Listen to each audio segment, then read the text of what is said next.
Wizard Harry. 4. Why so serious? 3. Before we get started, does anyone want to get out? We have a Hulk. 2. Show me your moves. I'm Groot. 1. What's that flashing? We're losing our deflector shield. Don't trap yourselves in. I'm gonna make a jump to light speed. Go! Welcome, ladies and gentlemen, boys and girls, to the Random Fandom Show Minisode 1. Yay! I'm Josh. I'm Nick. I'm Matt, and this is all we have today. It's very short. Thus the Minisode. Yeah, Mini episode. I didn't know that. Well, now you do. The more you know. We don't have Katie or Adam here today, because it's a Minisode, and that'll probably be less people. Probably. But what are we talking about today? Oh, you know, just a little water, air, earth, fire. Avatar: The Last Airbender. And Avatar: The Legend of Korra. Of course. So, let's talk about the first one first. Yay! Avatar: The Last Airbender. Yes. Wait, we're not talking about the blue aliens? Right, correct. Or the M. Night Shyamalan movie? Correct. Wait, what? I don't think that exists. It's unfortunate. Yeah. We're not talking about Avatar, the movie spectacle. We're talking about the Nickelodeon cartoon, Avatar: The Last Airbender. Mm-hmm. So, just wanted to square that away. Okay. Well, I think I've been voted, or actually requested, to talk about the first series because I haven't watched the Korra series yet. And I guess I'll get into that later as to why, but I absolutely love The Last Airbender. Everyone loves The Last Airbender. We all love The Last Airbender. It's my favorite cartoon series, and I've watched the whole thing like 4 or 5 times through since it came out. It's unfortunate that it's not on Netflix anymore, but at least I got to see it 4 or 5 times when it was on Netflix. Really, there's not a whole lot that I don't like about the show. I think it's fantastic. I have a lot of things that I love. Starting with the story itself is just fantastic. There's just so much to it. It's 3 seasons long, and there's like multiple storylines going on. They have like a Game of Thrones going kind of thing. But where less mature.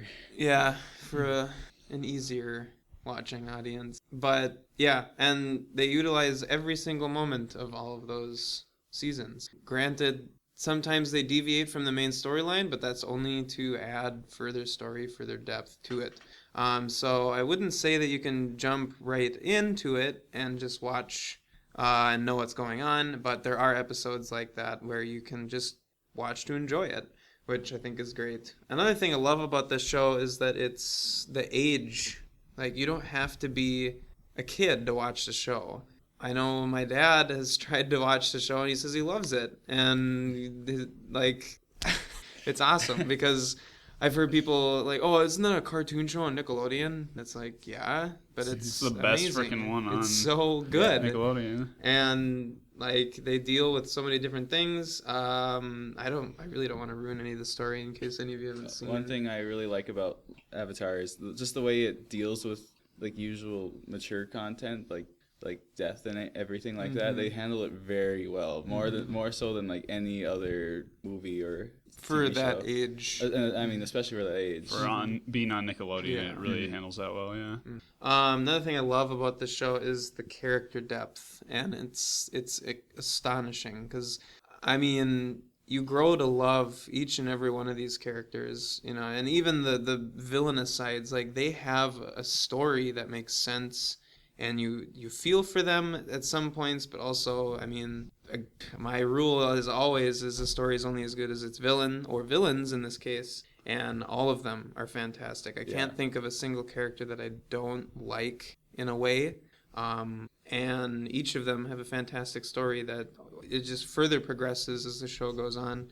And the character depth is better than most big budget TV shows and movies, I would say, too. Like, the story involved, it's just fantastic. And then The art and animation is fantastic. I know it's considered like, I don't know if it's America's first anime, but it's considered American anime slash cartoon. I guess you could say Teen Titans, one of the early Americas, but What that means, I don't really know. I guess it's just anime made in America. it's better than anime though, because it's great. It is. It is. One thing that really reeled me into is the use of like the ancient Chinese culture, which I was already interested before I started watching the show. I loved that kind of stuff, and the use of that, everything in that show is centered around certain elements of ancient Chinese culture, like the martial arts. You can tell just by the visuals and the living arrangements, the different cultures. For those of you who don't know, there's 4 kind of cultures. The Water Tribes, Earth Kingdom, Fire Nation, and Air Nomads. And each of them have their own unique personalities, unique culture, and I'm trying to find the word for where they live. Like it's all specific to those different elements, which is really cool. So the Earth people live in more of like a desert / mountainous area. Air Nomads live in these giant mountaintops. Water Tribes are in the North and South poles and kind of scattered everywhere in between. And then Fire Nation is just islands, volcanic islands. Yeah. It's just so cool. I love the use of Chinese culture in that. One thing I also enjoy is the use of culturally relevant voice actors. Yeah. So I remember the episode, I'm like, is that George Takei? I'm like, it is! Yeah, there's quite a few different guests. But yeah. One of the things that I really like about it is that it's an original story. Like they haven't just copied a storyline and put Chinese culture around it. This is like a real original storyline. Bending! So the whole show is kind of centralized around these powers of nature that different people, I think it's with the blood, or I don't know, it's just kind of random who gets the power and who doesn't. It does have a genetic, yeah, apparently. So this brother and sister in Katara and Sokka, the sister just happened to get the waterbending abilities, and Sokka's just kind of left with his boomerang, which is just great throughout the series anyway. But if you're born with this ability to control the elements, and that's relative to which culture you're from. So if you live in the Water Nation, chances are you're a waterbender. But the use, I forgot to mention, just the martial arts within the show, relevant to Chinese culture. It's all based around actual martial arts too. Yes. So to control these elements, they use these different martial arts, and I just love that. Like, martial arts isn't just fighting, like it's an art form. It wasn't, I don't think it was meant to start out as just like this combat use, or for a combat use. It's this art, art of the body, and they really do a good job capturing. They're one with nature, so to speak. Fire Nation kind of abuses that a little bit, but the use of martial arts to control these elements, and each bending power has a distinct style. So Earth is very like heavy movements. They're using both their arms, using like very abrupt, grounded and solid martial art. And water bending is very flowing. Air is just, you're very light, so you're kind of bouncing around. Yeah, air is like redirectional martial arts. Like they're more of a defense. They're in the series. The air nomads are pacifists. They're monks. So. But with bending, if you are a bender, you can only have one element. Yep, And that's the key. That's the key part, is that if you have water bending, you can't have earth bending or fire bending or air bending. Unless you are Avatar. The Avatar. Who can use all 4 elements and is their most powerful being in the world. Bridge between physical worlds. And so... the peace. Right. That's the whole goal of the Avatar, not just to be a warlord that destroys everything. It's a peacekeeper, and that's... And there's a huge lineage of avatars that goes back for centuries and centuries. The power of the Avatar is increased every lifetime because he has the power and wisdom of every Avatar before him, or her. I think. Yeah, so every time an avatar dies, a new one's born. The moment he dies, the moment another avatar. It's like the Pope. But anyways, getting back to the beginning, Katara and Sokka, they find the Avatar who has been missing on Earth for over 100 years, and he's in this iceberg, and they free him, and he's confused. He is the last air nomad on Earth, and he's the Avatar, so he can use all four. Well, the last Airbender, and he goes around and learns the other elements. He isn't born with the knowledge and all that. Like, he still has to learn each element. Right. And that's a part of becoming the Abbot, is learning each discipline, learning each culture, and each bending style. Yeah, so the Avatar was encased in ice. The rest of all the air nomads were killed off. And so By he the Fire literally Nation. is the last airbender, and that's where the name of the show. And this is their story, trying to get Aang, the Avatar, the last Airbender, that's his name, trying to have him become a full-fledged Avatar. It's so good. If you haven't seen it, please, it's so It's so good. incredibly Yeah, good. this is the one series that I'm like, you should definitely watch this. Just ignore the whole cartoon thing. You know, it's Much better than that. It's so much better. It's It so is. much beyond that stupid childish vibe that it may give off. It's funny. It's a funny show, but it's also very serious at times, and it's a tremendous story.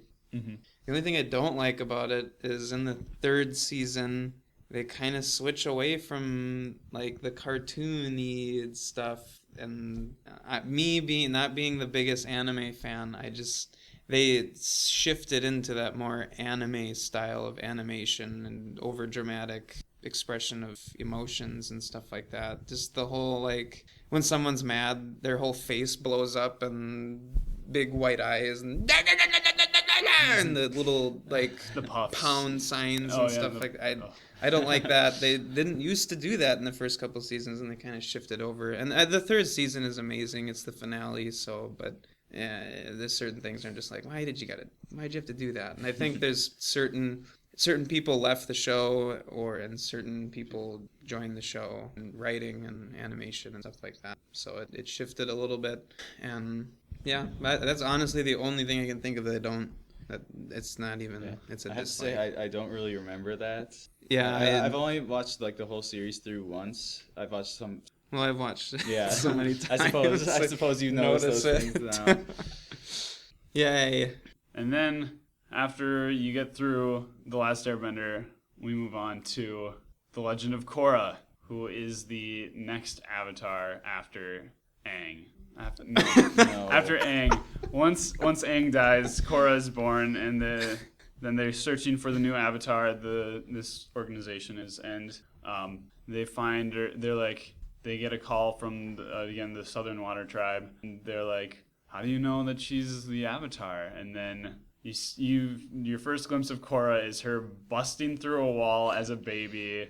As a toddler. And she spouts fire, water, and earth and says, "I'm the Avatar!" And it's the perfect introduction for Korra, because that's her completely super headstrong and confident.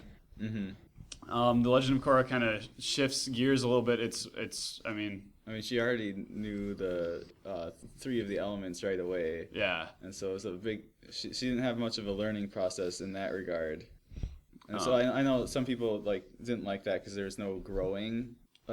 There wasn't as much growing in the first season. Yeah, but if you get past the first season, she grows a lot in the other 3 seasons. It's a little bit in the future, so this is now sort of a steampunk age, which Steampunk's a bad way to describe it. it is a bad way to describe it. It's still But got they are in much more industrial, at least in the town that they are from. They have there's been great leaps and bounds in robotics. Interesting. it's The interesting. whole civilization makes a giant leap due to some of this that happened first series. Right. Which we won't spoil. But it goes a lot more in depth with past avatars a little bit. Although I've heard from some people that's their favorite part about Legend of Korra is when they look at the first avatar. That's what I would like to see. I really didn't like the first season. I was excited that they were continuing The Last Airbender. story, but because I love that series so much. But I watched the first season and I was just really disappointed with it. And I hear that's a general consensus. A lot of people were disappointed with it. We've heard a lot more. It also went into a little bit of 3D instead of animated. There were some 3D models in The Last Airbender. in The Last Airbender, but since they had so much more of this technology that they were like using in The Last Airbender, there was like more in Korra. It seemed like they used it for everything though. Yeah, or not everything. Well, because they have cars now. Yeah, and those are used a lot. And that's one of the things that turned me off to it, because I loved that ancient Chinese culture vibe, and when you jumped in, it was like a 1940s kind of thing. Yeah, it seems more of like a 30s, 40s feel to it. And I don't know if they deviate from that after the first season, them going after this whole spiritual... Yeah, they do, because it's in the wilderness again instead of being in the city where the first one. That's good. They still are in the city sometimes because that's where the first season. But as Nick kind of mentioned, the second season goes into the spirit world a lot more with this whole Avatar, the bridge between the spirit world. We see a lot of growth after that's. When I watched it, the character depth that the Last Airbender captured was gone. Right. It was just so... I get that it was a test run for the series. That's what I would say to that. It was like 10 episodes long was the first season. Nickelodeon didn't allow them to have they only had 10 episodes. It wasn't enough to get what they wanted. Yeah. So I understand that, but they still did it, and there's no depth to any of the characters. The whole story felt rushed. Mm-hmm. And I get Korra is a strong female character, but then they just kind of jam this love triangle thing into it, which just kind of diminishes her strong personality, in my opinion. That's because it was so rushed too. Right. Yeah, I don't know what to do because I want to be with someone, but I don't. Those are my complaints as well. But once I watched the second season, I'm like, okay, everything I was complaining about before, they fixed. Yeah, they weren't rushed. They had the time what they wanted to do. And the second season, really good. Yeah, character development was much better. Way better. As well as 3. You get even more in depth, and you get a lot better. I better jump into it. Yep. And these characters are older now. They're not so young as Aang and Katara and Sokka were. They were sort of younger. I'd say early teens, and then now we're into older teens / they're basically 20s. They're young adults. They're young adults, yeah. They're taking on responsibilities, and so you kind of get a little difference there. You feel like it's aimed towards the original audience of The Last Airbender, which have grown up. One of the big things in seasons in all the seasons of Legend of Korra is her struggles and through loss. Because she loses a lot of things each season she does. Yeah, I don't want to spoil anything, but she goes through so many struggles that it really just shows that she's headstrong really a lot, and she gets really frustrated. It really shows you what the responsibilities of being the Avatar really feels right. Aang was sort of just I got this no problem, and Korra's this is a ton of work. I wouldn't say that. Well, it's just we never got to see. Aang had to give up a lot of stuff, especially whether or not he wanted to be with Katara. That was the big thing for him. Yes. Spoiler. Well, no, he didn't give up anything. Okay. That's just a problem. Also, he struggled with the fact that he was the Avatar too, because he didn't want the fate of the world is resting on his shoulders, and that's a lot. And they had to rush him into the Avatar, state. Not the Avatar state, that's a separate thing. But rush him into the Avatar role because of what was going on in the world. And that's what made him panic, and that's what made him run eventually. He's frozen this block of ice. 100 years later, things went wrong while he was gone. Go figure. Yeah. So I wouldn't say that Aang didn't go through. Well, it shows you more in depth of the worries that go through, especially in her position, which was much less clear of what she had to do. Aang was just all right, well, we gotta take down the Fire Nation. They're really messing with everything. But Korra's well, on one hand, these people look like they're doing something right, but these people are also doing something right. They both have their reasons, but it's just you don't know. Right. Moral ambiguity. Yes. Also, Korra does have one thing, like, Aang had one thing that Korra doesn't, and that's kind of big now. I'm not going to spoil it. We kind of mentioned it earlier, but she doesn't have that, like what most avatars would have. And so it's kind of a new learning process, and she's starting over from scratch. And Interesting. but it's a great series. Legend of Korra.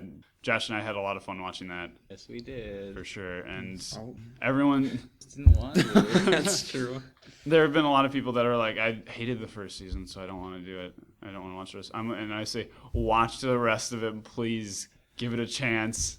There are a lot of things that they add on to from the first one, and a lot more of like the history and the other side of The Last Airbender that I think is important if you want to get more of the story out of it. Also, the fight scenes look really good now too. Yeah. Like all the different stuff that everyone's been learning, all the new equipment and everything. Oh, they did a really good job with the fight scene. Do I have to rewatch the first season? No. Well, I mean, you've already watched it, right? Well, I have, but it's been forever ago. You might want to rewatch it. I mean, I don't think he has to. I mean, it's pretty self-explanatory.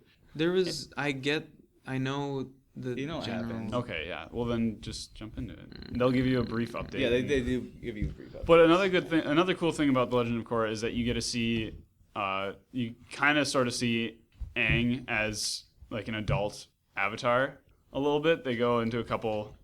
Well, because he would be her avatar mentor, correct? The previous one. Yeah. The previous avatar before she. Right. Yeah. But she was also having trouble connecting to him. That was one of the growing pains for her, I guess. She couldn't like get the spiritual side of the avatar down to the previous avatars. Past avatars. Oh yeah, other characters. You will be seeing some of your other characters as old awesome people, like amazingly awesome. Yeah. Like right away, first you get to see Katara. Who I have a huge crush on in the original series. Yeah, you're gonna have a see her as huge an crush old on her. hag. Yeah. Old hag Katara. This old wrinkly Katara. I'm sure you still have a crush on her. Love and age. That's kind of creepy. You also meet some of the other characters and also some of their kids and stuff. Oh yeah, they're kids. It's super important. Especially onto the 3rd and 4th seasons. They play a very important role. There's a lot that we can't say because we don't want to spoil it. Watch it. It's great. Yay. Start with The Last Airbender, though, because you'll be lost. Yeah. Right. Definitely. Yeah. Last Airbender first, then Legend of Korra. Watch them. Oh yeah. I've been the Holocron Keeper, I'm the Smash Hero. I'm the ring bearer. and this has been Minisode 1, talking about Avatar. Thanks, everybody. Just flip it, stick it, and see you later. Bye.